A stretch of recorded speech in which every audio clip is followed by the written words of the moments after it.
Welcome back to Spa Business Mastery. My name is Kirsten Foss, and today I have a wonderful guest with us to talk about her experience in spa business. And my guest today is Regina Feilx, which I'm sure many of you have already follow, already know, love, and even, some of you may even be students of her brow program. But before we get into all of that juiciness, the reason why I brought Regina here today and to talk about what to talk about is the fact that Regina actually has moved her solo spa business or her brow business to a completely different state, in fact.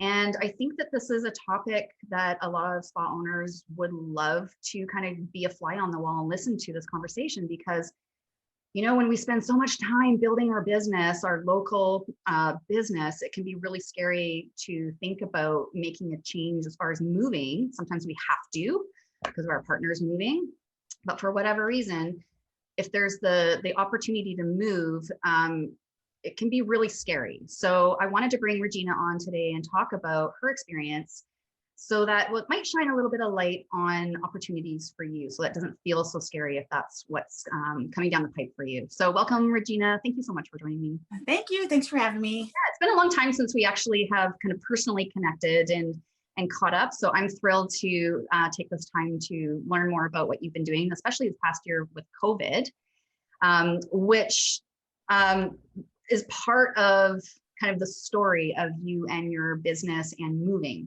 But before we dive into that, can you share with whoever's listening and watching just a little bit about kind of who Regina Feilx is, who you serve in the beauty industry, to kind of fill in the blanks right there? Sure. So I'm Regina Feilx. I'm known sort of socially as Regina Brows. And I kind of have two parts to my business. I have, of course, my clients, and I'm a natural brow expert. So people come to me for natural brows. I've kind of gotten known as the person, at least in my town, or my old town, soon to be my new town, as the person that can really help you grow your natural brows back in. That kind of became my specialty. So that's kind of who I serve in as far as my clients. But then I also serve other professionals in teaching them how to build their natural brow business, both through marketing and brow design. So I serve two audiences, but natural brows is what I do. I call myself a natural brow expert, 27 years of experience. I've studied it. I know it at the back of my hand. Yeah, you do. And I know that you are so generous especially on Facebook and Facebook groups for other estheticians and brow experts. You're just so generous with your knowledge and sharing what you know in terms of like business strategy for the brow business, as well as, the design part of it. So Yes, I think a lot of listeners will probably be familiar with your name and with what you do, but just in case, I know there's lots of newbies that are looking for leadership specifically in the brow design business, because it's very, very niched. Yeah, and what I like about the fact of natural brows is the brow business has grown so much. And there's so many things outside of just brow waxing. It was just brow waxing when I started business, but so many other things have stemmed from brows. But what I love about my expertise in natural brows is that's the base. So you almost have to, that knowledge of natural brows is just going to help all that other stuff that you do with brows. It's available now, grow with that. So I really love natural brows because I can see natural brows in everything. I look at permanent makeup. I'm all, ooh, my natural brow critic comes out on little things and all that stuff. I have to sometimes just shut off my phone so I don't look at pictures, because I'm like, no, no work. no shop talk, even in your own head. Yeah, exactly. So can you give us, share with us the backstory about, what brought, so you had this, you've got a really booming business in California. And so what brought about the decision to move, and you were moving to Arizona, correctly? I did. I moved to Arizona, and I always, it wasn't really even a decision that I made so much. Like, it was never anything on my radar. As a matter of fact, the fact that I wanted to move to Arizona was like, what? Huh? Like, where did that come from? Yeah, like, what are you talking about? Like, I am not moving, number one, and I'm not moving to Arizona, number two. Like, that's just ridiculous. But it literally just entered into my universe, this thought that never died. But what had happened is, through the years, my son and me, we've always talked about like, oh, wouldn't it be fun to move? And we toyed around with some ideas at places we'd like to move to, but really not having the option to really move at all because my business, 27 years, I can't leave that. I mean, I don't have a job I can get a transfer, the time involved in building and the money. You have a son to support. I So was there to support. And frankly, I was making damn good money, 6 figures, doing my brow business. Like I couldn't just walk away from that. And we liked where we lived and I loved my clientele. So it wasn't like it get me the hell out of here sort of feeling. It was just, I think more, we like to explore and be adventurous and we would have loved to have moved, but it just really wasn't in the cards. And then of course, COVID hit and I'm in California. So we took it really hard. I probably was out of work for like 6 months. And in that 6-month period, that thought of like, oh my God, I need to move. And really it did start with a like, get me out of here. I need to leave. I need to work. That was how it entered my mind. But again, it was never like, I'm going to do this because it was just at any moment we kept thinking, we're going to be able to start to work next week. Next week we'll start working. Or they're going to open us up next week. Well, what do you know? No, 6 months later. But as it went on, that thought just kept getting stronger and stronger and stronger to where, and I'm really big on like signs. I pray a lot also. Like I don't shut doors out of fear. Even though I'm sitting around going like, this is so dumb. Like I can't even do this. This is like ridiculous. why is this why am I even entertaining this thought? Exactly. It was like, this is, and even my parents and people around me were like, you have such a great business. You can't move. And I'm like, but this is so strong in my mind. You don't understand. So finally we had just like on a whim, my son and me said, let's just go. I've never even been to Arizona. I've been to one city in Arizona where my parents live and there was no way in hell I was going to move there. There was this other part of Arizona that I'd looked at and I'm like, let's just go for a weekend. If we were to move, let's just go check it out. Well, after that weekend, my parents had met us there and we all looked at each other, looking around going like this, even my parents, this feels so right. Wow. And I came back just going like, are you serious? Like I'm going to move. But it was an easy decision at that moment because Regina Brows was gone. Like it had been almost 6 months where Regina Brows didn't exist. Like I wasn't working. I kind of got this clarity just about life in general. And I realized that my life was not Regina Brows. My life was Regina and Regina just worked Regina Brows. Right. So it made sense. And I just literally took a leap of faith and I just put my condo up for sale. And I bought a new house out here, which is the market, as you know, it is very difficult, but it wasn't for me. It just was bam, bam, bam. And I'm like, this is meant to be. Like, yeah, that's when you know, when it kind of just so easily slides from one piece to the next. Yeah. And that was kind of how that happened. So yeah, I made the decision to do it, but it really wasn't me doing it. It just kind of came into my world. Like it was just so obvious that I had to do it. So it's almost like a calling. It was being called. It was. And it's kind of exciting because a part of me is like, what's going to happen over here? Like, I feel like this is something really exciting. So I'm still, still my business. I was completely scared because how do I leave a prosperous 27-year-old business and start from scratch in a new state?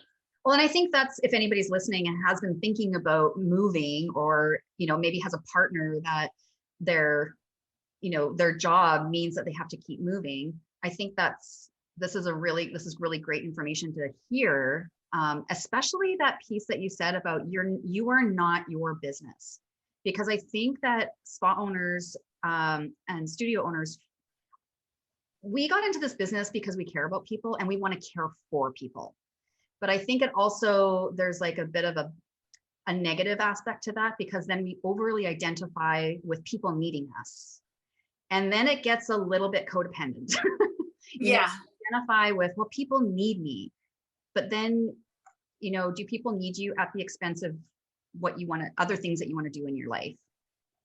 Yeah. Well, and also that feel good feeling of like long-term clients that you build relationships with, that comfort, that like, it almost is kind of like, you don't want to leave that. Like, this is comfortable. This works. This is great. Like, I don't want to leave that.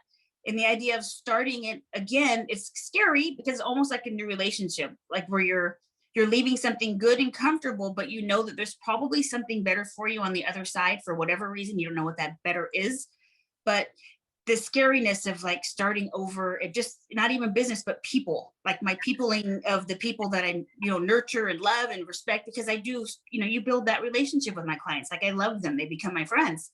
So I'm like, well, I'm going to have to do this with a whole new slew of people. Mm-hmm. And then I get a little bit excited because then I go like, well, how fun is that going to be?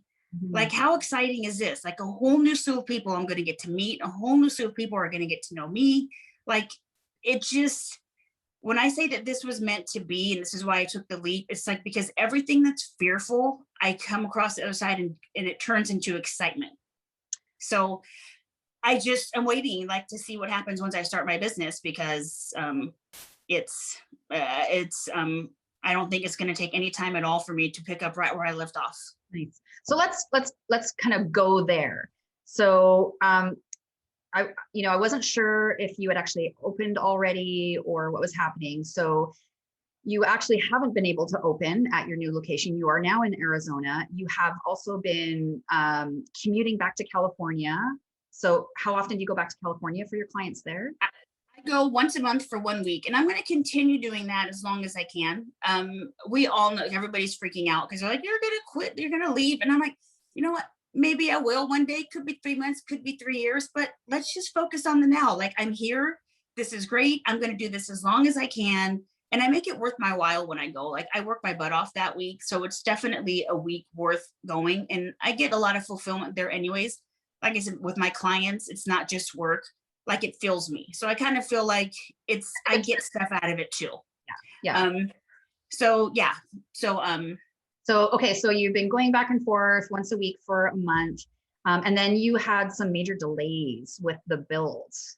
Yes. So when I moved in December and I'd found a place to work, I figured I would just kind of go small, just salon suite to begin with, even though in my mind I was already like, this was just step one. This is baby step one. So I'm going salon suite. I'm just going to get in there and build my clients and see what happens. So originally it was brand new build. It was a brand new building that they were building up. Supposed to be February, March opening. Great. It was exactly where I wanted to be, exact salon suite I wanted to be in. Well, it just kept getting pushed back. And I'm like going, oh my gosh, I am going crazy. I'm here in this new town. And I just feel like my life is in limbo because I'm not working. And I know that when I work, my life is going to start because that's where I'll start to meet my friends. That's where I'll start to get a social life and learn, where's the best Mexican food? Like, who's the dentist? Like, this is what stuff I'll learn. So I feel like I've been living in this town in limbo. So it turned out finally last week, which is mid-July, I will be able to start taking clients. Well, finally. I think that's probably also like just a little heads up for anybody who is doing a build out. It's, if whatever they say, double it. Yeah.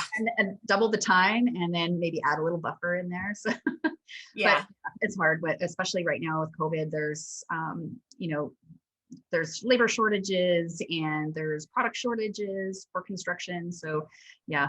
I'm glad that you finally got an opening date. So tell me about what you've been doing to kind of nurture kind of new client acquisition with this new location, even with you not being open. What have you been doing? So Instagram. So I told you part of what I do is kind of help mentor other brow people and like their marketing of their business, because I have figured out over the years how to work smarter, not harder, by increasing my demand, therefore increasing my prices and blah, blah, blah. But it was easy to do when I already had a business. And then I was just kind of topping it off and being able to increase my prices. So all of a sudden I'm like, I'm going to have to actually do my own work. Like everything that I tell clients to do, I'm going to really, other estheticians to do, I'm actually going to have to start doing this from ground zero. So let's see so this is how we're going to play it out. So basically I already had a business on a pretty good following on Instagram. And that was really how I got most of my new clients. Anyways, this is where I kind of choose to focus. So as I started posting all my pictures, which I'm very active on before and afters, and I did more so that I knew that I was building a new clientele, because when I didn't need a whole lot of clients, I could relax a little bit just to kind of stay relevant. But now that I'm actually building, I realized I needed to be way more aggressive. So that's what I did. I started becoming way more aggressive with my postings, doing reels, the whole Instagram thing, hashtags. And then I had a wait list. So I made sure that I just kept putting hashtagging the right, my local cities, join my wait list, opening in the spring, and just kind of went from there. Beautiful. And I started building, people started signing up for my wait list. I said I was pushing it. Like I was being pretty aggressive with my posting 2 or 3 times a day. And as of right now, I have about 100 people on my wait list that I'll be sending out my link to now that I have a date to start, and going from there. But that was pretty much what I did. And that was really just the beginning. Like I have other things up my sleeve that I'll do once I'm actually open. But I just wanted to get that interest and, and just be kind of local to. Well, it's that new local visibility, eyes on your brand. Even though you are not doing any services, you're still providing education and information in your social media posts for that location. Right. Yeah. People can start to be like, oh, wow, look at that brow girl. I never knew that she was here. And it's like, find out, oh, she's not. She's just moving into town. And there's other local businesses. So I really just started doing that because that's pretty much how I had already grew my business were in California. So I figured now I'm just going to do it more aggressively and actually do it to start my business here. So and that's, the brilliance of that is that, for anybody else that's thinking about moving or knows that they need to move is planning out your marketing so that you are marketing to your new location before you've even left. Yes. And by marketing to your new location before you've even left, you're using your existing success in your business to leverage the new consumers in that new location. Because when you come to a new location, they don't know anything about you. You're just like this new person. Whereas if you're able to kind of branch out your social media and marketing out into that new location, they see all that clout that you've got. Right. And I was thankful, not that this was part of the plan, because I clearly never thought I was going to leave, but that I had built up so much media on my profile pages that when people did click my page, I wasn't just 9 posts in. Yeah. Like new. That they would be like, oh, I'm not even here yet, but I've got years of stuff on there rather than clicking a brand new, so they could easily see what I'm all about, read all about my stuff. So when they click my page, it was just my job to get them there, which is, and then from that point, it's like the right people will. And once you get your hands on them, those right people will be there for a very, very long time. Yeah. I mean, so I figured it was my job to say what I do and get it in front of the people. Some won't want what I do, but the ones who do will get on my list. Yeah. And they'll wait for you. They'll wait for you for sure. Yeah. So if you were to connect with another esthetician who has to move, what would be your what kind of advice would you share with them as far as kind of the first things that they want to consider and do?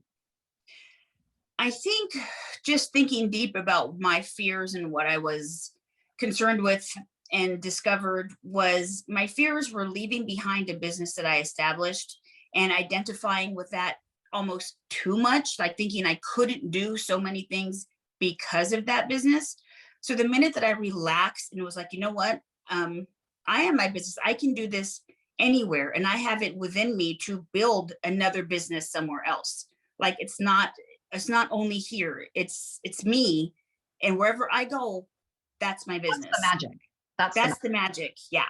So once you just kind of relieve, like, okay, I could do this. It's going to be some work. It's going to be some time. It's going to be scary.